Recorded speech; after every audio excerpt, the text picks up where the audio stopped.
तो आज की इस वाली वीडियो का आपने थोड़ा के समझ लिया होगा ये वाली वीडियो किस टॉपिक में। तो जी हाँ दोस्तों, आज मैं आपको बताने जा रहा हूँ एक ऐसी दो एम्पलीफायर्स के बारे में, एक नहीं दो एम्पलीफायर्स के बारे में जिसका आप लोगों ने टॉपिक में देख ही लिया होगा क्या नाम इनका होने वाला है, क्या थंबनेल में इनका नाम लिखा था आपने देख ही लिया होगा। तो दोस्तों यहाँ पे इन दोनों ही एम्पलीफायर का करेंगे डिटेल में रिव्यू। देखा जाएगा कि दोस्तों इनके front panel, back panel specifications और इसमें लोड कैलकुलेशन कितना देना है, दोनों के प्राइस में क्या फ़र्क है, दोनों कंपनी अलग अलग हैं ऑब्वियसली, तो यहाँ पे टक्कर भी अलग अलग होने वाली है। और ये सवाल मेरा खुद का नहीं है, ये सवाल आप में से मेरे किसी भाई ने मुझसे सवाल किया था कि मुझे जानना है, मैं आपको पढ़ के बता देता हूँ कि उनका सवाल क्या था। यहाँ पे ये संजय कथवेर 4761 करके आईडी है, अगर सॉरी भाई अगर मैंने नाम गलत लिया हो।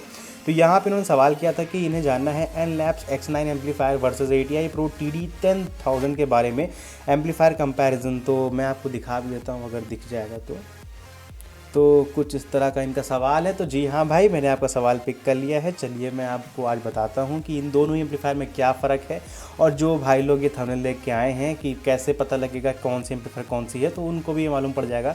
प्लस यहाँ पे प्राइस भी मैं आपको बताता ही रहता हूँ, तो वीडियो में लास्ट तक के बने रहेगा। वीडियो छोटी बनाता हूँ, सारी स्पेसिफिकेशन आपको एक ही वीडियो मिलेगी।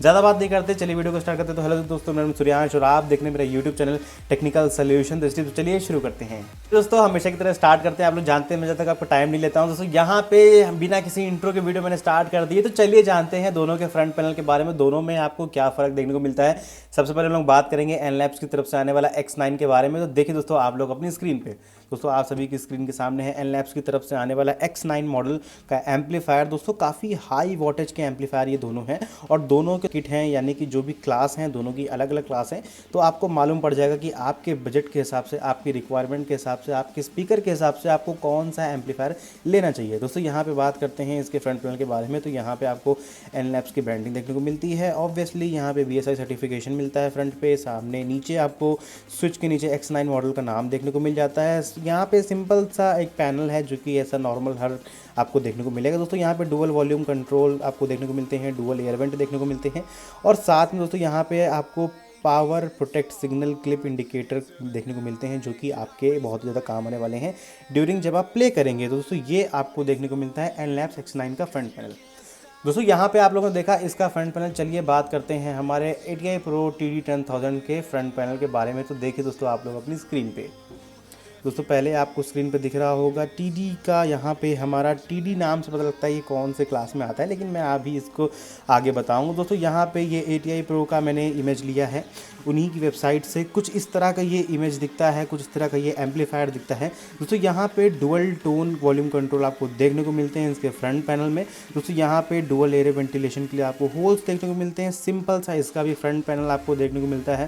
दोस्तों यहाँ पे प्रोटेक्ट क्लिप सिग्नल इंडिकेटर जैसे आपको फ्रंट में ही इसके इंडिकेटर देखने को मिलेंगे, साथ में इसका स्विच दिया हुआ है। तो काफ़ी शानदार दिखने में ये एम्पलीफायर है। और दोस्तों यहाँ पे जो इसकी लुक है ये मुझे बहुत अच्छी लगी देखने में कंपेयर टू X9। ये ख़राब नहीं है, X9 सिंपल सा एक आपको क्लासी एम्पलीफायर देखने को मिलता है, लेकिन अगर आपको लुक वाइज थोड़ा अच्छा चाहिए तो फ्रंट पैनल मुझे इसका ज़्यादा अच्छा लगा। दोस्तों ये मेरा पर्सनल ओपिनियन है, आपका कुछ और हो सकता है। चलिए दोस्तों बात करते हैं इन दोनों एम्पलीफायर के स्पेसिफिकेशंस के बारे में। यहाँ पे आप लोगों ने देखा दोनों ही एम्पलीफायर के फ्रंट पैनल के बारे में, मैंने आपको अपना पर्सनल ओपिनियन भी बता दिया। चलिए बात करते हैं इनकी स्पेसिफिकेशन के बारे में। तो जी हाँ, एनलैप्स X9 के बारे में बात करेंगे। तो देखिए दोस्तों आप लोग अपनी स्क्रीन पे, दोस्तों वीडियो छोड़ के बिल्कुल मत जाइएगा, सारी इन्फॉर्मेशन आपको मिलती जा रही है टाइम के साथ साथ। आपको ज़्यादा टाइम बिल्कुल नहीं लूँगा, छोटे से समय में आपको सारी इन्फॉर्मेशन बता के, प्राइस बता के वीडियो ख़त्म कर दूंगा, तो बने रहिएगा। दोस्तों यहाँ पे स्पेसिफिकेशन की बात करें तो जी हाँ, ये क्लास H का एम्पलीफायर है। यहाँ पे दोस्तों TD नाम से मालूम पड़ता है ATI Pro में, लेकिन यहाँ पे कौन सा है तो ये एक छुपी हुई बात थी जो मैं आपको बताता हूँ कि ये क्लास H टेक्नोलॉजी पे बेस्ड है। तो दोस्तों ये थोड़ी TD के मुकाबले थोड़ी सी पुरानी यहाँ पे टेक्नोलॉजी मानी जाती है, लेकिन पुरानी से इसका ये मतलब नहीं है कि ये बेकार है। अभी भी लोग जो है AB क्लास इस्तेमाल करते हैं, B क्लास, A क्लास इस्तेमाल करते हैं। तो यहाँ पे एक पुरानी भले ही है, लेकिन ये बेकार नहीं कही जाएगी।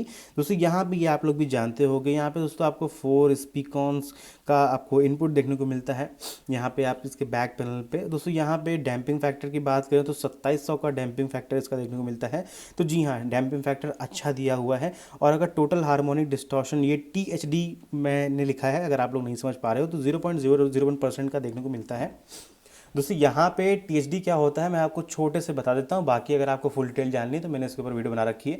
पे टोटल हार्मोनिक डिस्टॉर्शन THD हमारा यहाँ पे 0.01% का इतना सा मतलब होता है कि जो भी आप सॉन्ग प्ले करोगे उसमें जो नॉइस आती है, उसमें जो मतलब सॉन्ग का एक गंदापन होता है वो आपको सुनाई देने को नहीं मिलता है। तो दोस्तों यहाँ पे जो हमारे पावर एम्पलीफायर होते हैं इसमें 0.01 का THD बिल्कुल सुपीरियर और बहुत ही अच्छा माना जाता है। दोस्तों यहाँ पे जो हमारे नॉर्मल लाइव एम्पलीफायर्स होते हैं इसमें आपको 10% तक के देखने को मिलता है, लेकिन दोस्तों जो लोग प्रोफेशनल तरीके से डीजे प्ले करते हैं उनके लिए ये नोटिसेबल होता है। तो 0.01% बहुत अच्छा माना जाता है, यानी कि एम्पलीफायर में कोई भी दिक्कत नहीं है। चलिए बात करते हैं हमारे ATI Pro TD10000 के स्पेसिफिकेशन के बारे में। तो देखिए दोस्तों आप लोग अपनी स्क्रीन पे, सभी की स्क्रीन के सामने ATI Pro का TD10000 का स्पेसिफिकेशन। दोस्तों जी हाँ, जैसे कि नाम से मालूम पड़ता है तो ये क्लास TD का एम्पलीफायर है, क्लास TD टेक्नोलॉजी पे बेस्ड है। दोस्तों मैं आपकी इन्फॉर्मेशन के लिए बता दूं, जिनको पता है भाई अच्छी बात है, जिनको नहीं पता है उनके लिए है। दोस्तों ये जो टेक्नोलॉजी है एम्पलीफायर की काफ़ी लेटेस्ट है और काफ़ी अच्छी टेक्नोलॉजी मानी जाती है, यानी कि इस क्लास बेस्ड जो एम्पलीफायर आते हैं PCB बेस्ड आते हैं ये ज़्यादा सुपीरियर माने जाते हैं कंपेयरिंग टू जो इसके पीछे वाली क्लासेस आती हैं।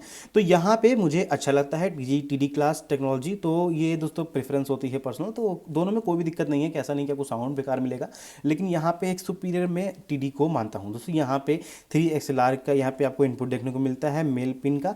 दोस्तों यहाँ पे इसका डैम्पिंग फैक्टर की बात करें तो जी हाँ 2000 का डैम्पिंग फैक्टर है और 0.08% का टोटल हार्मोनिक डिस्टॉर्शन है। चलिए मैं बताता हूँ इसके बारे में। दोस्तों यहाँ पे आप लोगों ने इसका स्पेसिफिकेशन देखा, यहाँ पे आपको फ़र्क देखने को मिला। दोस्तों यहाँ पे क्लास H के मुकाबले TD क्लास काफ़ी अच्छी मानी जाती है, तो इसके लिए इसको थम्स अप है। लेकिन दोस्तों यहाँ पे जब हम लोग डैम्पिंग फैक्टर की बात करते हैं, जिनको भाई नहीं पता मैं जल्दी से बता देता हूँ, आप लोग मतलब बोर मत होना कि देखो भाई बार बताता है ये। तो यहाँ पे दोस्तों मैं आपको इतना बता देता हूँ, दोस्तों डैम्पिंग फैक्टर हमेशा स्पीकर को चलाने का जो जरिया होता है एम्पलीफायर का, तीव्रता से ये स्पीकर को ऊपर नीचे मूव कराता है, साउंड निकलता है, उसको डैम्पिंग फैक्टर कहते हैं। जितना ज़्यादा होता है उतना ज़्यादा अच्छा होता है। तो इसका 2000 है, उसका 2700 था।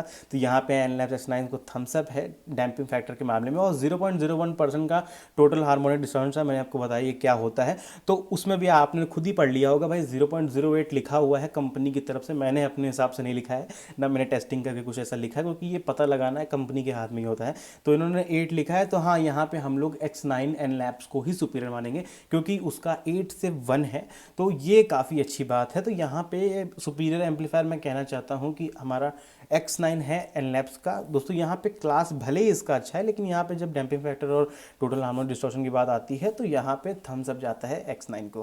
दोस्तों चलिए बात करते हैं दोनों के लोड कैलकुलेशन के बारे में, फिर हम लोग प्राइस जानेंगे, फिर वीडियो को खत्म करेंगे, तो बने रहिएगा। दोस्तों यहाँ पे आप लोग ने जानेगा front panel back panel specifications, लेकिन जब तक के लोड कैलकुलेशन नहीं जानोगे, यानी कि आप अपने डुअल 15 के टॉप, डुअल 12 के तो छोड़ दो, डुअल 15 के टॉप इतने हाई वोल्टेज के एम्पलीफायर्स हैं, और अगर उनको भी आप इग्नोर करते हो तो जी हाँ बेस बजाने के लिए ये कितना आउटपुट देंगे आपको 2 ohms 4 ohms 8 ohms पे, ये जानना है तो वीडियो में बने रहिएगा। दोस्तों यहाँ पे जब तक कि ये अच्छा नहीं होगा तब तक कि हम लोग THD भी इग्नोर कर देंगे, डैम्पिंग फैक्टर भी इग्नोर कर देंगे, लेकिन अगर एम्पलीफायर आउटपुट अच्छा दे रही है तब जाके डिसीजन लीजिए अपना कि आपको एनलैब्स की तरफ जाना है या फिर ATI Pro की तरफ जाना है। चलिए दोस्तों बात करते हैं एनलैब्स X9 के लोड कैलकुलेशन के बारे में। तो देखिए दोस्तों आप लोग अपनी स्क्रीन पे, दोस्तों आप सभी की स्क्रीन के सामने है लोड कैलकुलेशन हमारी एनलैब्स X9 की एम्पलीफायर का। दोस्तों यहाँ पे पैरेलल की बात करते हैं तो ये एम्पलीफायर आपको 8 ohms के ऊपर 3000 वाट का आउटपुट देती है दोनों ही चैनल पे। तो मैं आपको बता देता हूँ कि अगर आप लोग को सिंगल स्पीकर चलाना है, वो मायने रखता है कि वो 15 इंचेस का है या फिर 18 इंचेस का है, तो यहाँ पे आप लोग 3000 वाट का लोड डाल सकते हो। यानी कि एक अगर आपका बेस है जो कि 2500 या 2800 वाट या फिर 3000 या फिर 3200 वाट का भी है, तो आप उसको आराम से एम्पलीफायर के ऊपर चला सकते हो पर चैनल करके। दोस्तों अगर 4 ohms, जो कि दोस्तों 4 ohms ऐसा लोड है कि मतलब एक यूनिवर्सल लोड मैं कह सकता हूँ, सब लोग यहाँ पे 4 ohms पे ही चलाते हैं, चाहे वो दोस्तों आपका टॉप हो या फिर बेस हो। तो जी हाँ ये सबसे मायने रखता है हम लोग के लिए। हम लोग 2 ohms इग्नोर करते हैं, 8 ohms कर देते हैं, लेकिन 4 ohms नहीं कर सकते। तो यहाँ पे ये 6000 वाट का आउटपुट निकाल के देता है। इसका ये मतलब है कि आप लोग 6000 वाट का एक डुअल का बेस 18 इंचेस का या फिर डुअल का टॉप अगर हो ऐसे इतने ज़्यादा वोल्टेज का, तो बिल्कुल आराम से चला सकते हो, कोई दिक्कत नहीं। जैसे कि आपका डुअल का बेस है जिसमें आपके 3000 वाट के 2 स्पीकर लगे हुए हैं, तो वो एक स्पीकर एक चैनल पे, दूसरा स्पीकर 2 चैनल पे, ये पेयर चल जाएगा बहुत अच्छी तरीके से। तो उसके लिए एम्पलीफायर बहुत अच्छा है। दोस्तों यहाँ पे 2 ohms का भी ऑप्शन दिया हुआ है, तो यहाँ पे हम लोग यहाँ पे 9250 वाट का आउटपुट निकाल सकते हैं 2 ohms पे। लेकिन दोस्तों मैं सजेस्ट नहीं करता हूँ, लेकिन कंपनी ने मेंशन किया है तो मेरी ड्यूटी है आप लोग को बताना कि कंपनी कहती है कि चला सकते हो। सजेशन आपके ऊपर होता है, आप चलाना चाहो ना चलाना चाहो, मेरे कहने पे चलाओ ना चलाओ, लेकिन दोस्तों कंपनी ने मेंशन किया है। तो अगर इमरजेंसी पड़ती है जिसमें आप लोग को स्पीकर्स इस्तेमाल करने पड़ते हैं, एक चैनल के ऊपर अगर आपको 8 स्पीकर्स डालने हैं तो बिल्कुल आप लोग चला सकते हो। 4 स्पीकर 8 स्पीकर आराम से चला सकते हो, कोई दिक्कत आपको नहीं आने वाली है। ये दोस्तों लोड आप लोग अपने हिसाब से देख लेना, लेकिन यहाँ पे 4 ohms पे 6,7 वाट है, ये ध्यान रखना। और जो लोग दोस्तों पूछते हैं कि ब्रिज क्या बता दो, तो भाई यहाँ पे ब्रिज का कोई ऑप्शन नहीं है, तो ब्रिज पे ये बिल्कुल रिकमेंडेड नहीं है और ब्रिज पे ये आउटपुट नहीं देता है एनलैब्स का X9। चलिए बात करते हैं ATI Pro TD10000 के बारे में। आप सभी की स्क्रीन के सामने है TD10000 हमारा ATI Pro की तरफ से आने वाला एम्पलीफायर। तो जी हाँ, सबसे पहला आपने देखा कि ये ब्रिज पे भी आउटपुट देता है, पैरेलल पे तो देता ही देता है। तो यहाँ पे 8 ohms की बात करें तो दोस्तों ये 8 ohms पे आपको 2500 वाट का आउटपुट देता है, जो कि दोस्तों हमारा एनलैब्स का X9 3000 का दे रहा था, तो 500 वाट कम दे रहा है। तो इसको थोड़ा इग्नोर करके चलते हैं, मेन आते हैं हम लोग 4 ohms पे। तो भाई जिनको 8 ohms पे चलाना है, एक सिंगल बेस या फिर स्पीकर चलाना है, तो हाँ अगर 2500 वाट का है तो आराम से चला सकते हो, कोई दिक्कत नहीं है। दोस्तों 4 ohms की बात करें तो 4 ohms पे ये 4500 वाट का आउटपुट देता है दोनों ही चैनल पे। तो जी हाँ दोस्तों, वो एम्पलीफायर हम लोग को 6000 दे रहा था, ये 4500 वाट का आउटपुट दे रहा है 4 ohms के ऊपर। तो ये आपको एनलैब्स में अगर आपका स्पीकर पहले से है, आपके पास पहले से बेस है या फिर आपके पास पहले से टॉप है, अभी आपने नहीं बनवाए हैं, सिर्फ आपको एम्पलीफायर लेना है, तो जी हाँ अगर ज़्यादा वोल्टेज के हैं तो एनलैब्स की तरफ जाइए। और अगर आपको स्पीकर्स बाद में लेने हैं, पहले एम्पलीफायर लेना है, तो ये वाला एम्पलीफायर आप लोग ले सकते हो। और इसके आउटपुट के हिसाब से, यानी कि 4500 वाट का आउटपुट ये एक चैनल पे देगा, तो उसके हिसाब से आप लोग स्पीकर्स खरीद सकते हो। दोस्तों यहाँ पे आप लोग चाहो तो 2-2000 वाट के 2 स्पीकर डाल सकते हो, फिर 2200 वाट का भी होगा तो चल जाएगा, और 2500 वाट का भी होगा तब भी चल जाएगा, कोई दिक्कत नहीं आने वाली आपको। दोस्तों ये 2 ohms पे भी आउटपुट देता है और ये 5000 वाट का देता है, जो कि यहाँ पे 9250 वाट का एनलैब्स दे रहा था, तो उसमें भी उसका मैसिव आउटपुट था, तबकि उसका नाम यहाँ पे X9 आता है और यहाँ पे ये TD10000 आता है। तो 10 और 9 में भी ये 9 वाला ज़्यादा दे रहा है, तो ये भी आप लोग नोटिस करके चलना। दोस्तों यहाँ पे 8 ohms की बात करें तो ये 8000 वाट का आउटपुट देता है, और 4 ohms पे ये पूरा टोटल 10000 वाट का आउटपुट देता है एट ब्रिज, यानी कि चैनल 1 के ऊपर। जब आप लोग ब्रिज में चलाओगे तो यहाँ पे X9 के पास तो ऑप्शन भी नहीं था कि आप उसको ब्रिज पे चला पाओ, कम से कम इन लोगों ने ऑप्शन आपको दे रखा है कि आप लोग ब्रिज पे इसको इस्तेमाल कर सकते हो।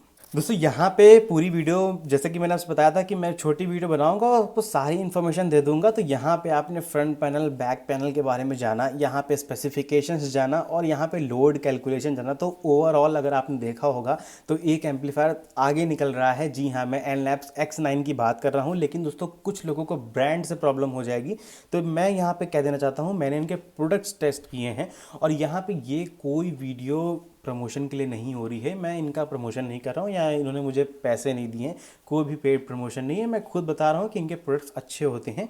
और ATI Pro का तो आप लोगों ने नाम सुना ही है, मेरे भाई लोग इस्तेमाल करते हैं, मैं भी सजेस्ट करता हूँ, ज़बरदस्त ब्रांड है। तो यहाँ पे किसी की भी कुछ बुराई नहीं करी जा रही, किसी को भी ऊपर नहीं बताया जा रहा, लेकिन जिसकी ज़रूरत है उसी पे आपको पैसा लगाना है, पैसा आपका है और सजेशन मैं दे रहा हूँ। तो मैं आपसे इतना कहना चाहता हूँ कि अगर आपके पास स्पीकर्स पहले से हैं तो आप लोग X9 की तरफ जाओ, क्योंकि अगर आप ज़्यादा वोल्टेज के हैं तो उसको लो, अगर कम वोल्टेज के हैं तो ऑब्वियसली 10000 को लो। लेकिन दोस्तों अगर आप लोग पहले एम्पलीफायर लोगे और बाद में स्पीकर लोगे, तो मेरा एकदम क्लियर सजेशन है कि आप लोग एनलैब्स का X9 एम्पलीफायर की तरफ जाओ। दोस्तों अभी प्राइस की बात होनी चाहिए, तो प्राइस की बात मैं पहले कर लेता हूँ, उसके बाद आप लोग खुद समझ जाओगे। चलिए दोस्तों आप लोग प्राइस देखिए अपनी स्क्रीन पे। तो आप सभी की स्क्रीन के सामने इन दोनों एम्पलीफायर का प्राइस है 82,000 अप्रॉक्स, कुछ ATI Pro का है, और एनलैब्स का X9 85,000 अप्रॉक्स है। दोस्तों यहाँ पे आपने एक डिफरेंस देखा 3,000 रुपये का, तो ये 3,000 का डिफरेंस अगर ये 82 का है, तो अगर ये आपकी मार्केट में 84 का मिल रहा है, तो ये 86 या फिर आपको 87 का मिल सकता है। तो कुछ इस तरह से ये 3,000 का डिस्टेंस मेंटेन करके दोनों एम्पलीफायर चलेंगे। तो मेरा सिंपल सा सजेशन इतना रहेगा कि दोस्तों अगर आपने भी स्पीकर्स नहीं लिए हैं, अपने बेस नहीं लिए हैं, पहले एम्पलीफायर परचेस करना है, तो एनलैब्स का X9 ले लो। दोस्तों यहाँ पे इसका फ़ायदा इतना है कि भले ही आपको यहाँ पे टेक्नोलॉजी पीछे की मिल रही है, लेकिन यहाँ पे आपको इसका स्पेसिफिकेशंस प्लस यहाँ पे इसका लोड कैलकुलेशन, जितनी ताकत है इस एम्पलीफायर के अंदर, तो अगर इन फ्यूचर आपको अपना स्पीकर अपग्रेड भी करना हो तो यहाँ पे ATI Pro 4500 दे रहा है, ये 6000 दे रहा है 4 ओम्स के ऊपर। तो अगर आपका 4500 से ऊपर का भी अगर वोल्टेज जाता है तो आप पछतावा नहीं करोगे, आपको न्यू एम्पलीफायर नहीं खरीदना पड़ेगा, आपका इसी में काम हो जाएगा। लेकिन दोस्तों अगर आप लोग ये सोचते हो कि कभी कदार आपको ब्रिज की ज़रूरत पड़ जाती है तो जी हाँ, आप लोग ATI Pro का ले सकते हो। कोशिश करो स्पीकर 4500 से कम रहे वोल्टेज के और अपना बिंदास इस्तेमाल कर सकते हैं आप लोग। दोस्तों यहाँ पे प्राइस ज़्यादा फर्क नहीं है, तो आप लोग समझ गए होंगे, बाकी मैं कुछ नहीं कहना चाहूँगा। दोनों ब्रांड बहुत अच्छे हैं अपनी अपनी जगह पे। मेरा काम था आपको कंपैरिजन देना, प्राइस देना। तो बस दोस्तों आज की इस वाली वीडियो में इतना ही, और बहुत दिनों के बाद वीडियो आ रही है तो वीडियो में मैं बना रहूँगा अब कंटिन्यू में। दोस्तों यहाँ पे पेपर एग्जाम था तो वो कंप्लीट हो गया मेरा, तो अब वीडियो आपको प्रॉपर देखने को मिलेगी। तो बस दोस्तों आज की इस वाली वीडियो में इतना ही, मिलता हूँ आपसे वीडियो में, और वीडियो पसंद आई तो लाइक जरूर करिएगा। Tata bye bye.